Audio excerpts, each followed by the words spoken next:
Will hanging on to Kris Bubic be the right move for the Royals? I'll give you my thoughts next on Locked On Royals.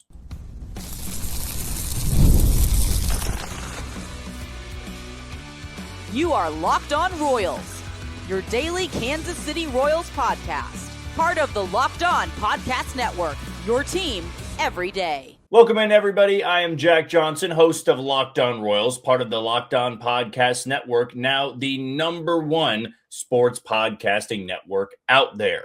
And if you're looking for a way to find me, you can go to Twitter and follow me at JohnnyJ_15. That is at JOHNYJ_15.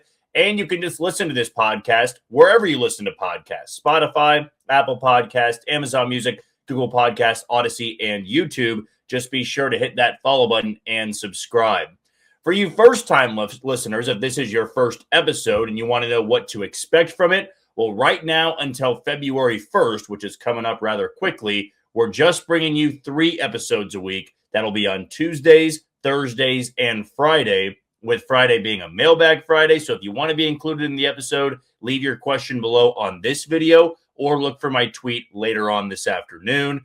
And then on February 1st, we'll be jumping back up to 5 episodes a week. A few weeks later, we'll be down in Surprise, Arizona covering spring training. So we'll have tons of player interviews. We'll be posting those. We'll be putting a lot out on Twitter. So there really won't be any shortage of stuff going on from our channel. Also, the Royals rally's coming up next Saturday. I'll be out there interviewing some players as well. I'll also probably get the chance to talk to JJ Picollo about the offseason. So we have tons of content that will be coming your way, and we're very excited about it. Before we get started, I want to tell you that today's show is brought to you by TurboTax. For a limited time, you can have your taxes done by a local TurboTax expert for just $150. All in. If a TurboTax expert didn't file for you last year, just file by February 28th. Take taxes off your plate and get back to your life. Visit TurboTax.com to book your appointment today. As we just mentioned in that opening spiel, we're getting closer and closer to spring training. And with just about a month to go, a little bit under actually, the Royals seem to have most of their roster set. And even though they went into this offseason, maybe leading a lot of people to believe they were going to trade some of their starting pitching, maybe just one guy, maybe multiple, to this point, it's starting to look like they're going to hang on to all of the starters that they have. It's not that they believe every single one of them is going to be ace material in 2026. They just have not been blown away by any offer to add that middle of the order bat. And what they gave up from their big league roster was Angel Serpa and Jonathan Bolin. And they brought back Isaac Collins, they brought back Nick Mears, and they brought back Matt Strahm, made a couple of small free agent moves. That still is more than possible going into spring training. Adam Frazier's still out there. Austin Hayes is. If they wanted another reunion with Randall Grichuk, a right-handed bat, that is more than possible. There's still plenty of guys that are affordable in free agency that could make their way to Kansas City in the next couple of weeks. This opening segment is about one of the starters in the rotation, and maybe the guy the Royals entertain trading the most in Kris Bubic for a variety of reasons. He's going to be a free agent at season's end unless the Royals extend him. He has been injury prone the last couple years of his career, and they've been rather serious injuries, Tommy John surgery, then a rotator cuff strain. Those are injuries that sideline you for quite some time. There has been no denying, though, that when healthy, going back to 2023, Kris Bubic has been a very effective starter for the Kansas City Royals. And going into this year, that expectation remains the same. And when you're entertaining a trade involving Kris Bubic and you're wanting to get that middle of the order bat, I don't blame the Royals for valuing him much higher than maybe the rest of baseball did, because you're going off of last year. And though last year didn't end the way anybody wanted it to, with the rotator cuff strain putting him out for the entire second half, the Royals are going to look at what he did in the first half and the body of work there, which led to him getting to an all-star game, which also had him top 5 in ERA and a dark horse candidate to win the Cy Young before Garrett Crochet and Tarek Skubal really separated themselves. Why they might be hanging on to him now, and maybe not just for this year, is the confidence that these injuries he's been enduring might have been more randomness and freak than a reoccurring problem, a constant issue. Rotator cuff strains, if I'm being quite honest with you, concern me more than Tommy John. We've seen guys bounce back from Tommy John and maybe even be a better version of themselves than they were pre-Tommy John. Rotator cuff strains, shoulder injuries, those ones worry me a little bit more because those might flare back up again. Those might be things that you deal with throughout the rest of your career. But now the good news with Kris Bubic is it's not a matter of will he be effective. I have full confidence that if he is healthy in 2026, he'll be their second best starter behind Cole Reagans. And I said this on Tuesday's episode, as long as Cole Reagans is healthy, he'll be the best starter in this rotation. But I can see Kris Bubic being much better than Seth Lugo, than Micah Wacha, than Noah Cameron, than Ryan Bergert, and Stephen Kolek. And that had to be in the Royals' mind. That had to be in J.J. Picollo's mind when entertaining trade ideas, and then maybe when it was all said and done, coming to a decision to not trade him. Because he's going to go elsewhere, or he was going to go elsewhere. You'd bring in your bat. You'd feel good about the bat, but there was a good chance that he was going to look really good in another uniform. And when I mean really good, I mean pitch well, pitch effectively. He just has that type of stuff. For not throwing upper 90s, he's got a great whiff rate. He's got a great chase rate, good spin, good command. His changeup is incredible. There's a lot of traits to like about Kris Bubic. And he's still pretty young as well. He is going to be a free agent at season's end, but that also leads me to the next point about this. Why don't the Royals, if they're going to hang on to him, give him a minor extension? Look into a 2 to 3 year deal. You can get him for cheap because he's been banged up the last couple of years. And I know that's taboo when you're talking about extending somebody that's had back-to-back years, or actually 3 consecutive years, dealing with or recovering from an injury. But you'd strike gold if that's in the past. And it's a dice roll. Don't get me wrong there. And most contract extensions are dice rolls anyway, unless you're Bobby Witt Jr. When you gave him that money, you knew that you were getting an extraordinary talent. When it comes to pitching, you can acknowledge that pitching isn't cheap and you should never take it for granted. You also want to make sure that you're hanging on to the right guys. If you're going to trade somebody, you have to have the utmost confidence that Ryan Bergert or Stephen Kolek could replace that production, or Noah Cameron could. And I said earlier on in the offseason that Noah Cameron and Kris Bubic could be interchangeable. If you traded Kris Bubic, I got confidence Noah Cameron could replace that production. If you traded Noah Cameron, I got confidence Kris Bubic could replace it. That's where it would stop for me, though. I'm not sure I'd put that much pressure on Ryan Bergert and Stephen Kolek to all of a sudden become all-star material or 4th in Rookie of the Year voting. That's a pretty high bar to set for 2 guys that have never been full-time starters at the big league level. And they have good upside. As of right now, their depth, though. And the Royals want to go into 2026 having a very strong rotation and a very strong bullpen. Because what that does is takes all the heat off the offense. We know the offense has to be better. And you're looking to multiple guys to carry their own weight and to other guys carry their weight and then some. You got new hitting coaches in there. You want to make sure you are much more improved than you were in 2025. But a good way to ensure that you're still winning a lot of games if there are early struggles. We're talking about cold weather. You're going to those AL Central destinations. You got Cleveland, Minnesota. I'd actually have to go back and look at the schedule to see when they do travel to those cities for the first time. If it's April, it's going to be cold. I want to say they go to Yankee Stadium, maybe. It's going to be cold. It won't be cold at the season opener in Atlanta. That should still be pretty warm in March, or warming up, I should say, when they're going to be in Atlanta taking on the Braves for the first 3 games of the season. Other than that, in April, you can see some slow starts happening, colder weather, colder environments. And when you have that, you want to make sure your pitching staff is still pretty set.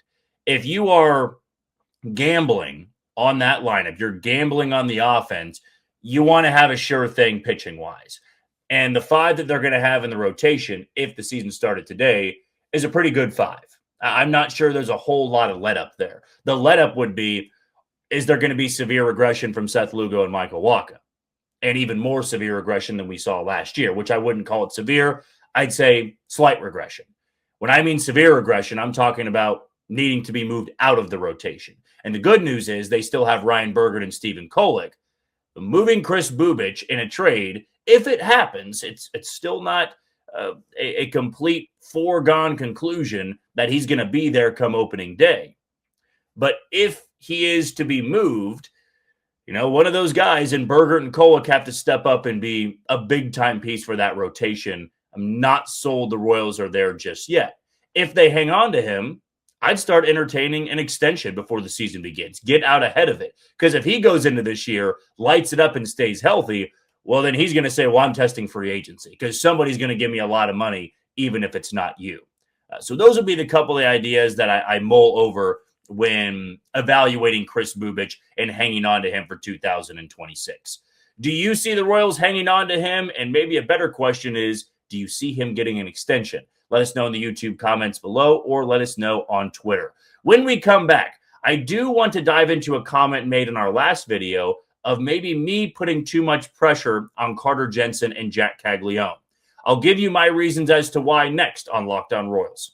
Welcome back in. I am Jack Johnson, host of Locked On Royals, now part of the Locked On Podcast Network and the #1 sports podcasting network out there.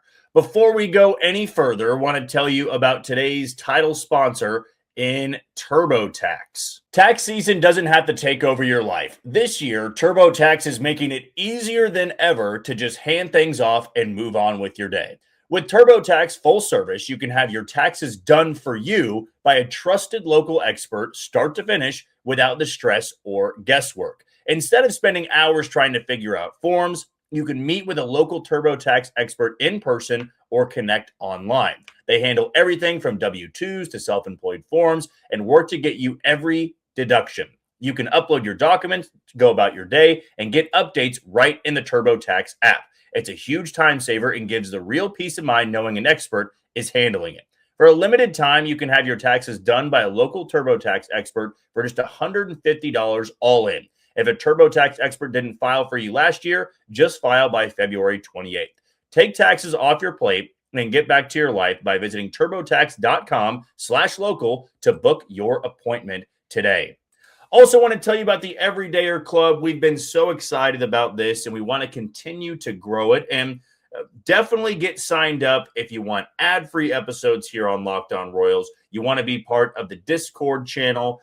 I'll be joining that. It'll basically be a giant group message where we can talk all things Royals. There's a lot that you can get with it for a very small amount of money. So if you're a diehard Locked On Royals listener and you want to sign up to the Everydayer Club, it is so incredibly easy to use. Like I said earlier, Locked On has become the #1 sports podcasting network out there. There's no better time to sign up for the Everydayer Club than right now. So just scroll below on this video. You'll see Everydayer Club in bold. Click on that URL link, and they're going to be able to take you from there. And it's not just on YouTube. You also can find this on wherever you're listening to your podcast. Scroll down on Spotify, Apple Podcast. That URL link is going to be right there. You click on it, and it's going to be able to take you from there. It's super simple, super easy, and you can read over all of it just to make sure you know what you would be signing up for. But if you listen to us every day, then there's no better time than to join the Everydayer Club.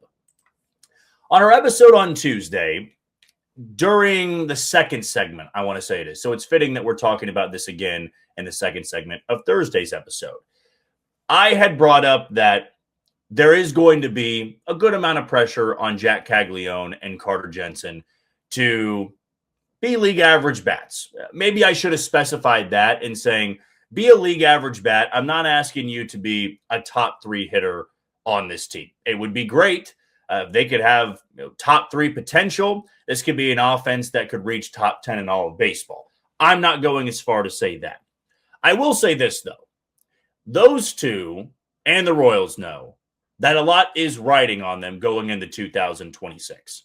And though it may be unprofessional of what I'm doing here, and maybe you don't enjoy that decision of putting this much pressure on 2 young guys that have never been full-time starters at the big league level, there's also a lot of good to it.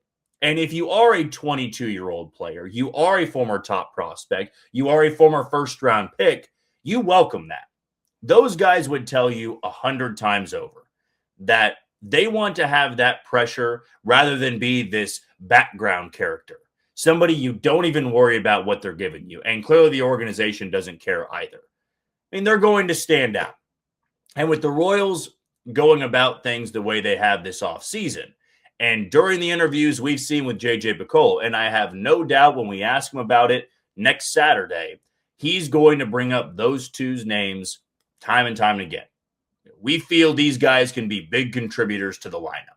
And that's great to hear for a guy like Jack Caglianone coming off a poor season and Carter Jensen, who had 1 month at the big league level.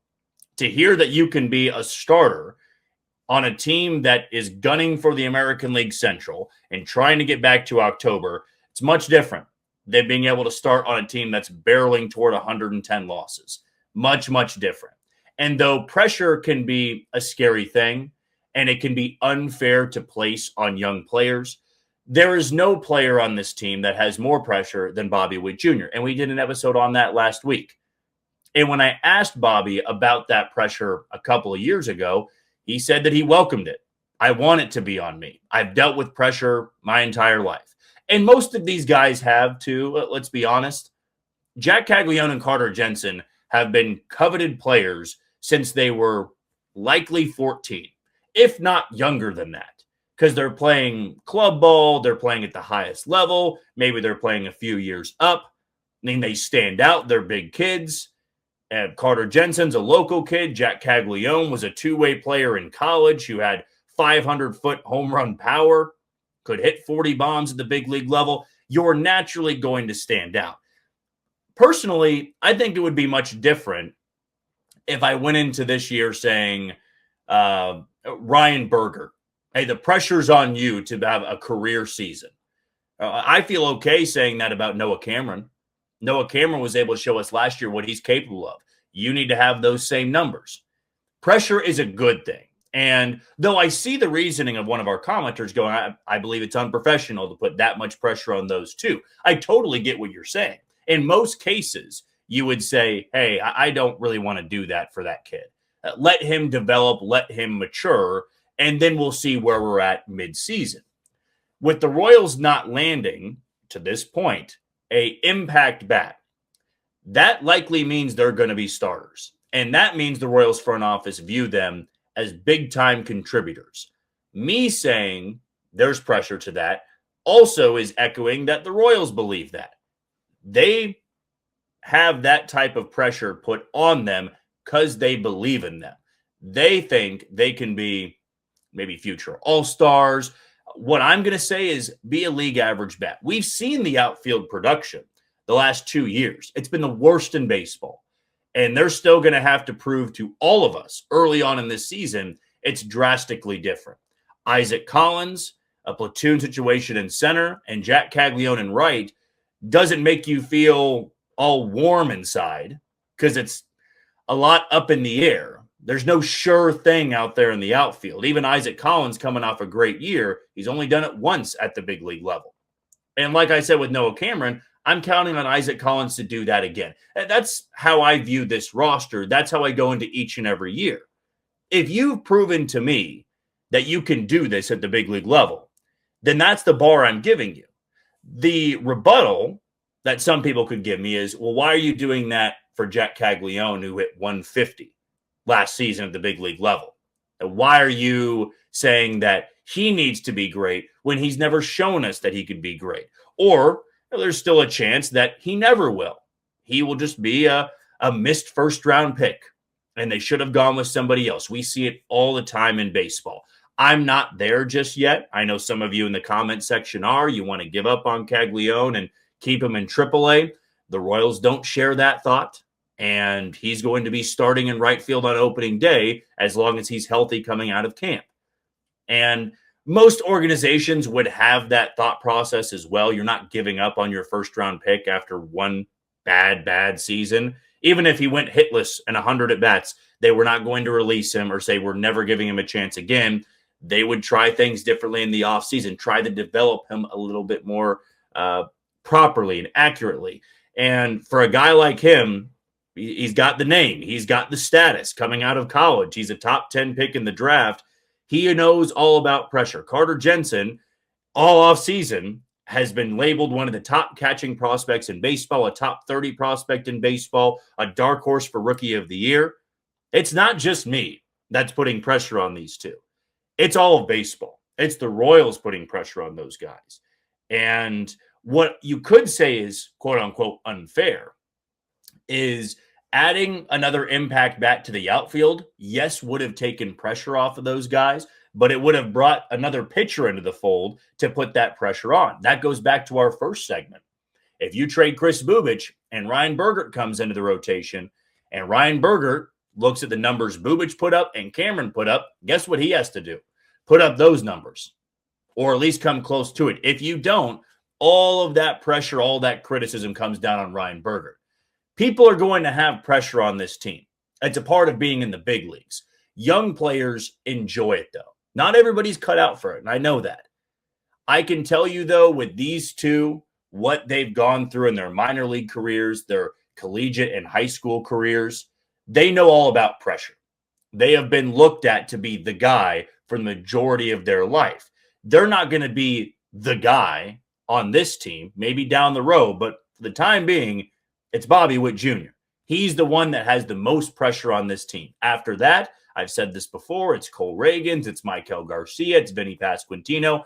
They're not even top 5, in my opinion, of most pressure. But they're going to have pressure because they're young guys that are starting every day at the big league level.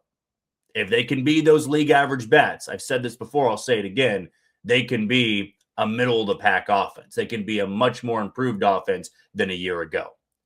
Do you feel that I've put too much pressure on Carter Jensen and Jack Caglianone? Let us know in the YouTube comments below. When we come back, the AL Central has been relatively quiet this offseason. How much is that going to help the Royals? I'll give you my thoughts next on Locked On Royals. Welcome back in. I am Jack Johnson, host of Locked On Royals, part of the Locked On Podcast Network, now the #1 sports podcasting network out there. We're getting closer and closer to spring training. I just have to keep saying it out loud so we all know that it's true. Unfortunately, we've got this snowmageddon winter blizzard coming through this weekend. And I did want to bring this up before we wrap up today's show. We've been told by our higher-ups at Locked On, there's a chance that there could be power outages, and I'll be more than ahead of the curve on that. I plan on getting tomorrow's episode up. I plan on doing that in the morning. If for whatever reason it's a little bit later, it might be due to that. Here in Kansas City, I'm not sure that the winter storm is going to hit until late on Friday. So as long as I can keep my ducks in a row, I'll have that episode out on Friday morning, tomorrow morning, and then we'll be back on Tuesday. And at that point, the winter storm should have passed. Fingers crossed, no big move would happen over the weekend, and the power would be out because that would be worst case scenario. I'll always try to find a way, though, to make it up. As of right now, we don't plan on anything changing. Just want to let everybody know, and especially if you are somewhere where it's going to impact you, stay safe, stay warm, and we will try to make sure everything stays as is here on Locked On Royals. For our final segment, I want to dive into the American League Central as a whole and what the teams have done. Funny enough, as I was recording this podcast, the Twins made a minor move to bring back their old friend and Taylor Rogers to their bullpen on a $2 million deal. We've said that the Twins are going to be one of the bottom feeders in this division alongside the White Sox, who made a trade the other day, sending Luis Robert to the Mets. I thought that was a tremendous trade for the Mets. They're banking on the upside of Robert. They traded Acuña's brother. They traded also another minor league pitcher that was in low A, I believe. Honestly, for the White Sox to hold on for Luis Robert for as long as they did, to only get one big league player who's never really blossomed as a big league player, just not great logic, in my opinion. It's one man's opinion, though. There's a chance that Acuña's brother could be really solid for the White Sox here. But you had the White Sox making a couple of moves to compete better than they have in the last 2 years. That move, to me, could have been made at the trade deadline. They had suitors. Maybe they weren't blown away by it. Maybe the Mets never came to the White Sox, or maybe they did and they revisited it a few days ago. Still, the White Sox and Twins, what we know about them is they're two teams the Royals need to have a winning record against in 2026, and not just by a game or two.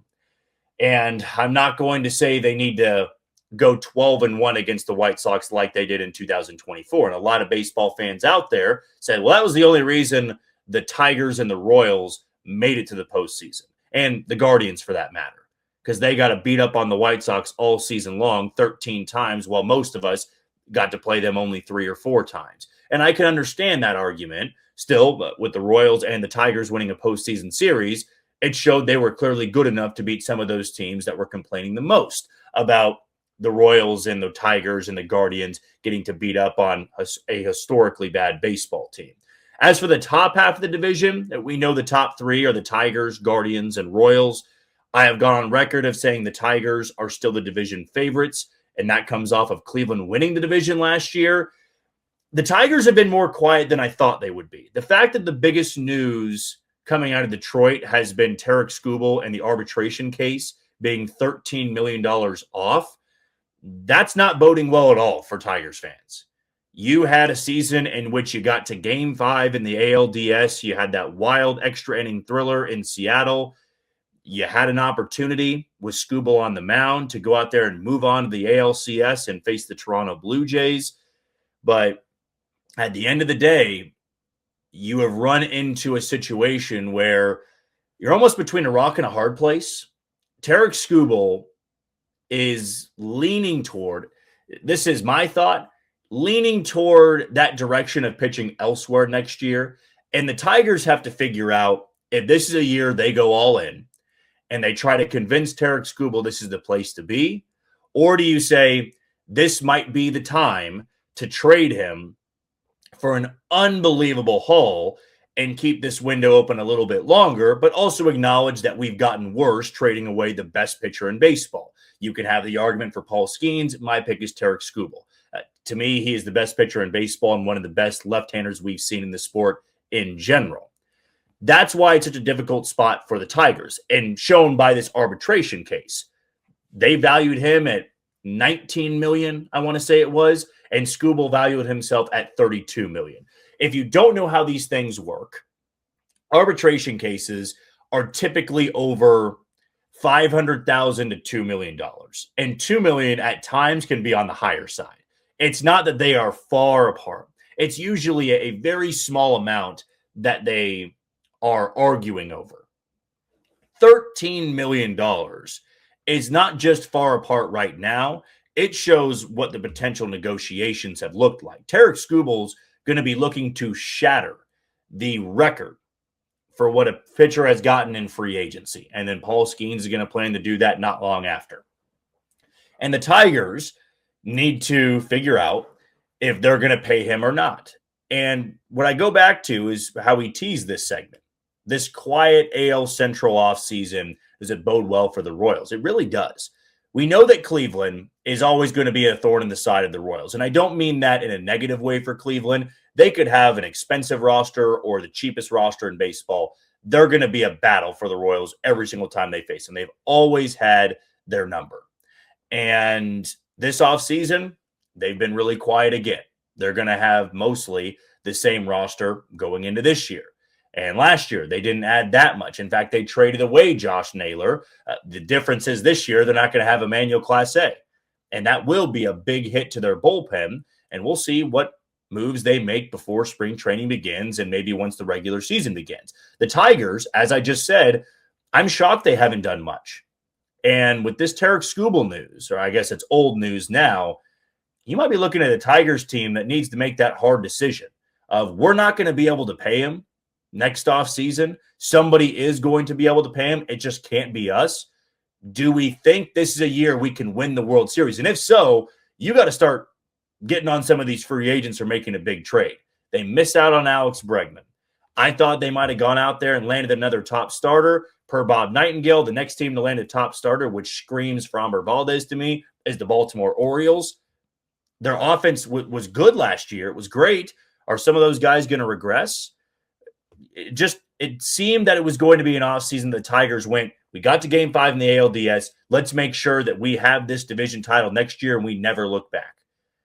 They have not been that aggressive. It's been a quiet offseason from everybody in the American League Central. The Royals have made some moves, but I'm not going to be biased and go out there and say they've had a phenomenal offseason and blown everybody away. In all reality, the National League has been the league that has made all of these massive moves. I know Bellinger signed with the Yankees last night. All the activity, though, appears to be happening on the National League side. Do you think that it's been a quiet offseason for the AL Central? And do you see another team maybe making some last-minute moves? If so, who do you think that's going to be? Let us know in the YouTube comments below. That's going to do it for another edition of Locked On Royals and the Locked On Podcast Network. I have been your host, Jack Johnson. Thank you for tuning in to Locked On Royals. And for tomorrow, it'll be our Mailbag Friday. Make sure you subscribe and follow to this podcast so you get all the latest episodes. If you never miss an episode, the Everydayer Club is built for you. Get Locked On Royals ad-free, plus members-only Discord access and more. Head to the URL link below to join the club. And for those of you on video, we now send you to the first ever 24/7 National Locked On Podcast Network YouTube channel. On audio, make sure you make your second listen Locked On MLB. Until tomorrow, you take it easy, Kansas City.